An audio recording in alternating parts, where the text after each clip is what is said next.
Hi, നമസ്കാരം. ഇന്ന് ഞാൻ വന്നിട്ടുള്ളത് ദേശപുഷ്പങ്ങൾ പരിചയപ്പെടുത്താൻ. ദേശപുഷ്പം ഇപ്പോൾ പെട്ടെന്ന് എടുക്കാനുണ്ടായ ഒരു കാരണം എന്ന് പറഞ്ഞാൽ, നമ്മുടെ തൊട്ടടുത്ത ഒരു LP സ്കൂളിൽ അടുത്ത വിദ്യാർത്ഥികൾക്ക് പഠനത്തിൻ്റെ ഭാഗമായിട്ട് ദേശപുഷ്പം വേണമെന്ന് ടീച്ചർ വിളിച്ചപ്പോൾ വരാമെന്ന് പറഞ്ഞു. ഇന്നലെയാണ് വിളിച്ചത്. അപ്പം ഇന്നലെ ഇന്നൊക്കെ ആയിട്ട് ഒരു സാധനങ്ങളൊക്കെ എടുത്ത് റെഡിയാക്കി വെച്ചിട്ടുണ്ട്. അപ്പോൾ ഒരു വീഡിയോ ചെയ്യാമെന്ന് വിചാരിച്ചിട്ടാണ് നിങ്ങളുടെ മുമ്പിൽ വന്നത്. ദേശപുഷ്പങ്ങൾ എന്തൊക്കെയാകുമ്പോൾ മനസ്സിലായി.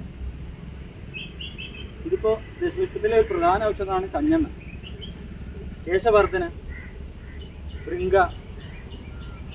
ഭൃംഗരാജ, കഞ്ഞെണ്ണ, കയ്യൂന്നി എന്നെല്ലാം അറിയപ്പെടുന്നു. ഈ മരുന്ന് പറയുമ്പോൾ ഈ ഔഷധം തലയ്ക്ക് തണുപ്പ്, അകാല നര, മുടിക്ക് കറുപ്പ് അങ്ങനെ വരുന്ന ഒരുപാട് എണ്ണകളിലൊക്കെ ചേരുന്നതാണ്. നീലിഭൃങ്ങാതി വെളിച്ചെണ്ണ, കയ്യന്നാതി വെളിച്ചെണ്ണ, അതിലൊക്കെ വരുന്ന ഒരു പ്രധാന ഔഷധമാണ്. ഇതിനുകൊണ്ട് വേറെ പല ഗുണങ്ങളുമുണ്ട്. അപ്പോൾ ഒന്നാണിത് കഞ്ഞെണ്ണ. രണ്ടാമത്തെ മുയൽ ചെവിയൻ. മുയൽ ചെവിയൻ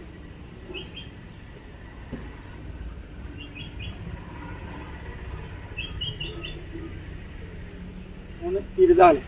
ഈ തിരുതാളി മുയൽ ചെവി എന്നൊക്കെ പറയുമ്പോൾ ഗർഭാശയ സംബന്ധമായിട്ട് ഉണ്ടാകുന്ന പല രോഗങ്ങൾക്കും അതേ രീതിയിൽ തന്നെ അണ്ടം വികസിക്കാനൊക്കെ ഏറ്റവും നല്ലതാണ് മുയൽ ചെവി എന്ന്. തിരുതാളി ഇതൊക്കെ കഷായം വെച്ചു ഇതിന് പൊടിച്ചിട്ടൊക്കെ പല രീതിയിൽ ഉള്ളിൽ കഴിക്കാം. ഡോക്ടർമാരെ വൈദ്യന്മാരെയൊക്കെ നിർദ്ദേശപ്രകാരം നമുക്ക് ആ രീതിയിൽ ഉപയോഗിക്കാൻ പറ്റുന്നതാണ്. ഇതൊക്കെ ദേശപുഷ്പത്തിലെ അടങ്ങിയിരിക്കുന്നത്. പിന്നെ നിലപ്പന എന്ന് പറയുമ്പോൾ നല്ല ചൂടുള്ള സമയം തൊട്ടാണ് സ്ത്രീകൾക്ക് ഉണ്ടാകുന്ന അസ്ഥിചുരുക്കം പോലുള്ള പ്രയാസങ്ങളൊക്കെ ഉണ്ടാവും. വല്ലാണ്ട് നമുക്ക് കാലാവസ്ഥ മാറുന്നതിനനുസരിച്ച് അതിൻ്റേതായ ഓരോരോ രീതിയിലുണ്ടാകുന്ന പ്രയാസങ്ങൾ, അസ്ഥിചുരുക്കത്തിനൊക്കെ ഇത് കഷായം വെച്ച് കഴിക്കുകയാണെങ്കിൽ എത്ര വലിയ പ്രശ്നങ്ങളാണെങ്കിലും പെട്ടെന്ന് സുഖപ്പെടുത്താൻ കഴിവുള്ള ഒരു മരുന്നാണ് നിലപ്പന. ഇപ്പോൾ കറുകപ്പുല്ല് അറിയുമ്പോൾ ഇപ്പം എന്താ പറയുക, നമ്മളെ എല്ലാ ഭാഗത്തും ഇങ്ങനെ കളകളായിട്ടുണ്ടാകുന്നതാണ്. നമ്മളെ വീടിന് മുറ്റത്തും റോഡ് സൈഡിലും ഒക്കെ എല്ലാ സ്ഥലത്തും കാണുന്നതാണ് കറുക. ഇത് പനീൻ്റെ ആവശ്യത്തിനൊക്കെ ഉപയോഗിക്കുന്നുണ്ട്. പിന്നെ ചെറുപൂള പറ്റി പറയുമ്പോൾ ചെറുപൂള ചെറുതല്ല, ചെറുതായി കാണാനില്ല. കാരണം ഇതിന് ബലിപ്പൂവ് എന്ന് അറിയപ്പെടും. കേരളത്തിലൊക്കെ ബലിപ്പൂവ് എന്ന് അറിയപ്പെടുന്നുണ്ട്. അതുകൊണ്ട് അമ്പലങ്ങളിലൊക്കെ ഓരോ ആചാരങ്ങൾക്കൊക്കെ വേണ്ടിയിട്ട് ഉപയോഗിക്കുന്നുണ്ട്. അപ്പോൾ അമ്പലത്തിൽ നിന്നൊക്കെ ആളുകൾ വരുന്നുണ്ട്. ചെറുപൂള, കറുകപ്പുല്ല് ഇങ്ങനെയുള്ള ആളുകളൊക്കെ വരുന്നുണ്ട്. ഇത് മൂത്രാശയത്തിന് ഔഷധങ്ങൾ കൂട്ടത്തിൽ ഉൾപ്പെടുത്തിയിട്ടുള്ളതാണ് ചെറുപൂള.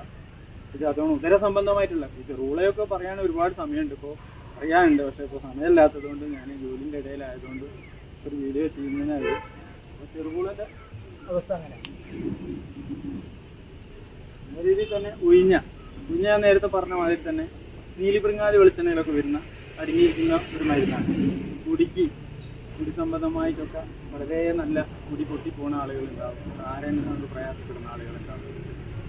അതേ രീതിയിൽ തന്നെ മുടി എന്താ പറയുക കെട്ട് കുടുങ്ങി അങ്ങനെയുള്ള വിഷയങ്ങൾക്കൊക്കെ അതുകൊണ്ട് തലക്ക് തണുപ്പ്, അകാലം നരയത്തിനൊക്കെ നീലിഭൃങ്ങാതി വെളിച്ചെണ്ണയിലൊക്കെ ചേരുന്ന ഒരു മരുന്നാണ് ഉയിഞ്ഞ.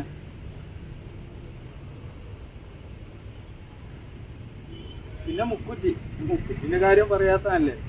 ഇത് മുക്കുറ്റിൻ്റെ ഒക്കെ നമ്മൾ വേറെ തന്നെ ഓരോ വീഡിയോകൾ ചെയ്തതാണ്. ഇത് ഒരുപാട് രോഗങ്ങൾക്ക് ഏറ്റവും വളരെ ഇത്രയും ഗുണമുള്ള നമ്മൾ നിസ്സാരമായി കാണുന്ന ഒരു സംഭവമാണെങ്കിൽ ഇതിൻ്റെയൊക്കെ ഗുണങ്ങൾ നമ്മൾ മനസ്സിലാക്കുകയാണെങ്കിൽ ഒരുപാട് ഗുണങ്ങളുള്ളതാണ്. ഇതും ദേശപുഷ്പത്തിൽ അടങ്ങിയിട്ടുള്ളതാണ്. അതാ പൂവാങ്കുറുന്തൽ, ഇതും ദേശപുഷ്പത്തിലെ ഒരു പ്രധാന ഔഷധമാണ്. ഇതൊക്കെ ഒരുപാട് പല രോഗങ്ങൾക്കും ഉപയോഗിക്കുന്നുണ്ട്.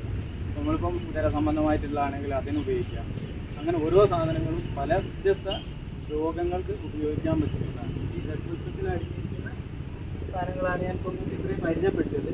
10 എണ്ണത്തിൽ ഇപ്പോൾ 9 എണ്ണമാണ് നിലവിലിപ്പോൾ ഇവിടെ ഉള്ളത്. ഇപ്പോൾ പോണ വൈകുന്ന വിഷ്ണുകാന്തി പറിക്കേണ്ടതുണ്ട്. അതിന് ബദല് ഞാനൊരു 10 എണ്ണം റൗണ്ടാക്കാൻ വേണ്ടിയിട്ട് പകരം തുളസി വെച്ചെന്നേ ഉള്ളൂ. നമ്മൾ വിഷ്ണുകാന്തിയാണ് വേണ്ടത്. നമ്മൾ പോണ സമയത്ത് എടുക്കും. ഇത് സ്കൂളിൽ കൊടുക്കാനുള്ളതാണ്.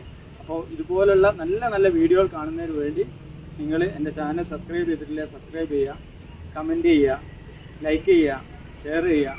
ഇതുപോലെ അടുത്ത നല്ല വീഡിയോയിൽ കാണുന്നത് വരെ എല്ലാവർക്കും നന്ദി, നമസ്കാരം.